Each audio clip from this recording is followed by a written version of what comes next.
कि अभी बिहार में कॉन्स्टिट्यूशनल ब्रेकडाउन है। सरकार की कोई भी ऐसी विभाग नहीं है जहां पर निष्पक्ष रूप से कोई कर्मचारी काम कर रहे हो, अफसर काम कर रहे हो। डोमिसाइल सिर्फ आप बिहार में लगाएंगे तो आप क्यों बाहर जाएंगे? डोमिसाइल वो एक राजनीतिक मुद्दा है। डोमिसाइल बहुत बड़ा मुद्दा नहीं है। मुद्दा है निष्पक्षता की, बहाली प्रक्रिया की, और कोई बहाली रद्द नहीं होगा। ये सब फ्रॉडिज्म है। ये सब नेतागिरी जो लोग कर रहे हैं वो मार्केट में दिखा रहे हैं, अपना चंदा वसूल रहे होंगे। शिक्षक बहाली के नाम पर जो चंदा वसूल रहे हैं वो करते हैं। कोई बहाली नहीं रुकी। और कहीं से भी डोमिसाइल का वन कैंडिडेट वन रिजल्ट, ये सब मुद्दा यहाँ टिकने वाला नहीं है। बिहार में जिस तरीके से शिक्षक बहाली फर्स्ट फेज से हो रही है, इसको देखते हुए देखिए मामला जो है विवादों से घिरा हुआ है। फर्स्ट फेज की बहाली से लेकर अभी तक थर्ड फेज की बहाली को देखते हुए अभ्यर्थी कई सारे प्रश्न चिन्हों को लेकर कोर्ट पहुंच गए हैं और पटना हाईकोर्ट में कई सारी विसंगतियों को देखते हुए देखिए सरकार के खिलाफ बीपीएससी आयोग और साथ ही शिक्षा विभाग के खिलाफ चैलेंज किया गया है। ऐसे में सबसे पहला मुद्दा जो है वो कहीं ना कहीं उम्र सीमा में छूट का है। इसके साथ ही वन कैंडिडेट वन रिजल्ट की मांग, सप्लीमेंट्री रिजल्ट की मांग, और ऐसे में इसके साथ ही और भी कई सारी मांगों को लेकर अभ्यर्थी जो है कोर्ट पहुंच गए हैं और कहा यह जा रहा है कि कुछ भी हो सकता है अभ्यर्थियों के बहाली को देखते हुए। ऐसे में झुकाव किसका होगा, ये बड़ा सवाल है। भाषा हड़ता को लेकर भी जो है कहीं ना कहीं अभ्यर्थियों ने चैलेंज कर रखा है। ऐसे में फर्स्ट फेज की बहाली में उसकी मान्यता थी, लेकिन सेकेंड फेज की बहाली में भाषा हड़ता के प्रावधानों को देखते हुए एग्जाम तो लिया जाता है लेकिन उसका मार्क्स नहीं ऐड किया जाता है। इस तरीके की बातें सामने निकल के आ रही है। थर्ड फेज की बहाली में भी कुछ इसी कदर दिखा। तमाम अनेक मुद्दों पर चर्चा करेंगे, अनेक मसलों को लेकर आज चर्चा करेंगे। हमारे साथ बात करने के लिए पटना हाई कोर्ट के जाने माने वक्ता डॉक्टर कौशलेंद्र नारायण है। कौशलेंद्र जी, पहले तो बहुत बहुत स्वागत है हमारे चैनल में आपका। धन्यवाद। आपसे कुछ सवाल है, हमारे शिक्षक बहाली से जुड़ा हुआ है सवाल है। लगातार मुखर होकर आप अपनी जो है बातें रखते रहते हैं शिक्षक बहाली को देखते हुए। देखिए कौशलेंद्र जी, जिस तरीके से मामला जो है वो हाई कोर्ट में आया है और ऐसे में भाषा हड़ता से शुरुआत हम करेंगे। भाषा हड़ता को लेकर जिस तरीके से चैलेंज किया गया है, कैसे देख रहे हैं? अगर कोर्ट का फैसला आता है तो उसको लेकर क्या हो सकता है? देखिए, भाषा हड़ता पर जो कोर्ट का निर्णय होना चाहिए, बीइंग ए लॉयर मैं आपको बता रहा हूँ, प्रथम चरण की जो बहाली हुई उसमें भाषा में नंबर दिया गया, वो मार्क में जुड़ा, जो सीनियरिटी बनी। लेकिन सेकंड बहाली में ऐसा हुआ नहीं। तो ये तो टेक्निकल त्रुटि है आयोग के द्वारा, बीपीएससी के द्वारा, या जो चयन परिषद है उसके द्वारा। तो ये निगेटिव है, चयन परिषद के लिए बहुत बड़ा सवाल खड़ा करता है उसकी सत्यता पर। तो उसने अपने सत्यता का पालन नहीं किया। और मैं एक चीज़ कहना चाहूँगा, सबसे बड़ी गलती क्या हुआ है कि फर्स्ट फेज में करीब 6000 सप्लीमेंट्री रिजल्ट भी आया था, लेकिन सेकंड फेज की जो बहाली हुई उसमें रिजल्ट नहीं आया, क्योंकि इसमें कम से कम 20,000 का प्रावधान था, 20,000 सीटें थी, तो निकाल देना चाहिए था, नहीं निकाला गया। और मैं एक चीज़ और बताना चाहूँगा, देखिए एक निगेटिव इसमें पॉइंट है जो स्टूडेंट लोग मांग करते हैं। हालांकि स्टूडेंट मांग नहीं करते हैं, वो नेतागिरी करने वाले मांग करते हैं कि वन कैंडिडेट वन रिजल्ट। यह फ्रॉडिज्म है। आप ये बताइए, कहीं भी बहाली आती है तो अगर हमारा योग्यता है कि हम हाई स्कूल में भी जाएं, मिडिल स्कूल में भी जाएं और लोअर स्कूल में भी जाएं, प्राथमिक विद्यालय में, तो कोई चाहेगा कि हम प्राथमिक विद्यालय, हर कोई चाहेगा कि हमको जहां बेहतर से बेहतर, और हर कोई चाहता है कि उच्च पदों पर जाएं। तो यह तो एक विडम्बना जैसा है, ऐसा नहीं होगा। वो स्वतंत्र है कि उसकी बहाली जिसमें हो जाए, जिस मेरिट लिस्ट में आ जाए, चाहे हाई स्कूल में आ जाए, 10+2 में आ जाए, मिडिल में आ जाए, लोअर में आ जाए। अब मैं आपको बताना चाहता हूँ कि जितना टेक्निकल त्रुटियां हैं बहाली में, निगेटिविटी है आयोग के तरफ से, वो ऐसे आप मान लीजिए कि बहाली की जो प्रक्रिया है उसके निष्पक्षता पर सवाल खड़ा करता है। अभी कुछ लड़के ऐसे भी मांग करते हैं कि डोमिसाइल नीति का पालन नहीं हुआ। मैं मानता हूं कि डोमिसाइल नीति का पालन नहीं हुआ है और उसके तहत बहुत सा बाहरी लोग इसमें इन कर गए हैं, गलत लोग भी। लेकिन ठीक है, बाहरी लोग अगर इन किए हैं तो उससे कोई दिक्कत नहीं है, मैं आपको स्पष्ट रूप से कहना चाहूँगा। लेकिन सवाल यह होता है कि डोमिसाइल सिर्फ आप बिहार में लगाएंगे तो आप क्यों बाहर जाएंगे? मेरा कहना है इस मुद्दे पर कि डोमिसाइल तो पूरे भारत में फ्री होना चाहिए। अरे बहाली की प्रक्रिया जो है, उसके मार्क्स हैं, उसके मेरिट है, उसकी सत्ता की जांच होनी चाहिए और बहाली निष्पक्ष होना चाहिए।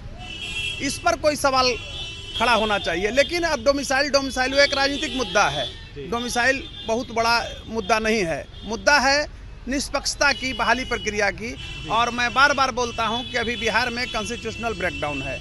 सरकार की कोई भी ऐसी विभाग नहीं है जहां पर निष्पक्ष रूप से कोई कर्मचारी काम कर रहे हो, अफसर काम कर रहे हो। ठीक उसी तरह शिक्षक जो बहाली है, यह मैं आप लोगों से कहना चाहूँगा कि इस बहाली में भी एक सफ़ेद पोस्ट लोगों का हाथ रहा है और वो बिहार के साथ फ्रॉडिज्म कर रहे हैं, हमारे मेधा के साथ फ्रॉडिज्म कर रहे हैं।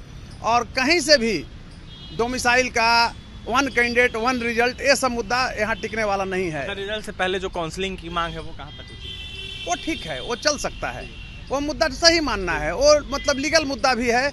और मैं आपको बताना चाहूँगा कि एक सार्वभौमिक मुद्दा है, वो निष्पक्ष मुद्दा भी है। लेकिन वन कैंडिडेट वन रिजल्ट एक कौन मुद्दा है? ये तो भाई कॉन्स्टिट्यूशन पर प्रहार है। मतलब कि जो योग्य होंगे वही शिक्षक बनेंगे, कह सकते हैं? एकदम बिल्कुल बनेंगे, लेकिन बनने नहीं ना दे रहा है, सबसे बड़ा दिक्कत यह है। अच्छा कौशलेंद्र जी, आपसे हमारा सवाल है कि सप्लीमेंट्री की बात कर ले, भाषा अर्हता की बात कर ले, या फिर उम्र सीमा में छूट की बात कर ले, इन तमाम विसंगतियों को देखते हुए मामला हाईकोर्ट में जिस तरीके से पहुंचा है, क्या बहाली रद्द हो सकती है इससे? क्या बहाली पर असर दिख सकता है? कितना असर दिखेगा? या फिर देखिए मैं स्पष्ट रूप से बोलता हूँ और स्पष्टता ही मेरी पहचान है, कोई बहाली रद्द नहीं होगा। ये सब फ्रॉडिज्म है, ये सब नेतागिरी जो लोग कर रहे हैं वो मार्केट में दिखा रहे हैं, अपना चंदा वसूल रहे होंगे। शिक्षक बहाली के नाम पर जो चंदा वसूल रहे हैं वो करते हैं। कोई बहाली नहीं रुकेगी, बहाली तो हो गया, बहाली क्या रुकेगी? हाँ, उसमें जो गलत लोगों का प्रवेश हो गया है उनको छांटा जा सकता है कोर्ट के आदेश पर। लेकिन क्या छांटा जाएगा? आप ये बताइए कि माननीय पटना उच्च न्यायालय का आदेश था, विजिलेंस इंक्वायरी हो रहा है प्रथम चरण के बहाली में ही, उसमें 3000 फोल्डर जो है पटना का पूर्व डीओ ज्योति प्रसाद ने गायब करवा दिया, पेंशन भी उसको मिल गया, सब कुछ मिल गया। तो बताइए कि कहाँ से जांच होगी निष्पक्ष? सरकार ही बचा रही है, तो एक जुडिशियरी क्या कर सकती है? मैं आपको बार बार कहता हूं कि बिहार में कॉन्स्टिट्यूशनल ब्रेकडाउन है और ये ब्रेकडाउन को जब तक सुधारा नहीं जाएगा, पटरी पर लाया नहीं जाएगा, तब तक कुछ भी स्पष्ट मतलब नहीं कहा जा सकता है।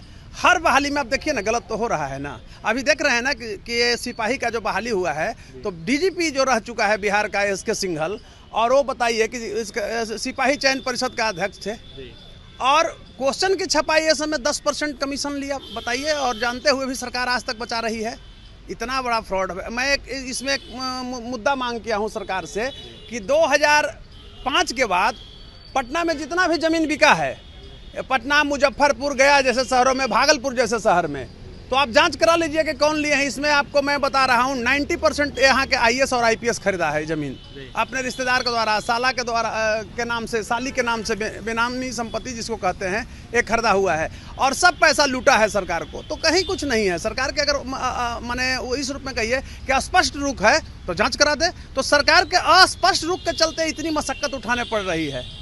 तो एक बार मैं कहना चाहता हूं कि 2005 के बाद जितने भी ज़मीन बिके हैं बिहार के बड़े बड़े शहरों में, उसकी जांच सरकार कराए। सब आईएएस आईपीएस का पैसा से खरीदा हुआ है। अभ्यर्थियों को राहत मिलेगी कौशलेंद्र जी जिस तरीके से? किस रूप में? आप क्लियर हमसे पूछिए। जो मांग जो कर रहे हैं, जिन मांगों को लेकर आप थोड़ी मांगी जाएगी। गलत लोग की बहाली है, वो हटेंगे। अब मांग करते हैं बहाली रद्द हो, कभी नहीं रद्द होगा। मैं बोल रहा हूँ पीडी, हाँ क्या सप्लीमेंट्री ये दिया जा सकता है, ये लीगल है, ये उनका अधिकार बनता है मांगना। उम्र सीमा में छूट किस काम की बताइए? वो भी मिलना हालांकि चाहिए, लेकिन इसके पहले ही तो उम्र सीमा में छूट मिल गया है, टेट वेट में ये सब मिला है ना, तो फिर उम्र सीमा की बात क्या है बताइए? ये देखिए क्या है, कुछ यूनियन में भी ऐसे लोग पहुंच गए हैं जिनको शिक्षक की नौकरी नहीं करनी है, और वो शिक्षकों से पैसा वसूल के जितना रिटायरमेंट पेंशन होता है उतना कमा लिया, कोचिंग वाले से पैसा वसूल ले रहा है। बात समझ रहे हैं ना? और ये लोग कहता है कि वन कैंडिडेट वन रिजल्ट, यह संभव है? भाषा अर्हता पर कितना असर दिखेगा? भाषा अर्हता पर मिलना चाहिए नंबर, यह एक टेक्निकल चीज़ है। हाँ, लेकिन आप कह रहे हैं कि बहाली रद्द हो जाए, ये सब प्योर गलत है। देखिए, बहाली रद्द हो जाए ये सब प्योर गलत है, लेकिन जिन विसंगतियों को लेकर अभ्यर्थी चर्चा कर रहे हैं, जो जेन्युइन मांगे हैं, जो सच में उचित लगता है कोर्ट को, कहीं ना कहीं उस पर फैसला सुनाया जा सकता है और अभ्यर्थियों के हित में यह फैसला कुछ विषयों को लेकर हो सकता है। फिलहाल क्या होगा देखने वाली बात होगी। भाषा अर्हता की बात कर ले, उम्र सीमा में छूट की बात कर ले, या फिर सप्लीमेंट्री रिजल्ट की बात कर ले, या फिर अनेक जो मुद्दा है उसकी बात कर ले, इन तमाम मुद्दों पर जो है कोर्ट ही फैसला लेगा। पटना हाईकोर्ट का जो भी फैसला होगा आपके पास हम पहुंचाने का काम करेंगे। फिलहाल पटना हाईकोर्ट के जाने माने अधिवक्ता डॉक्टर कौशलेंद्र नारायण को आप सुन रहे थे, और तमाम खबरों के लिए बने रहे हमारे साथ। कैमरे के हमारे सहयोगी विकास है, बहुत बहुत धन्यवाद।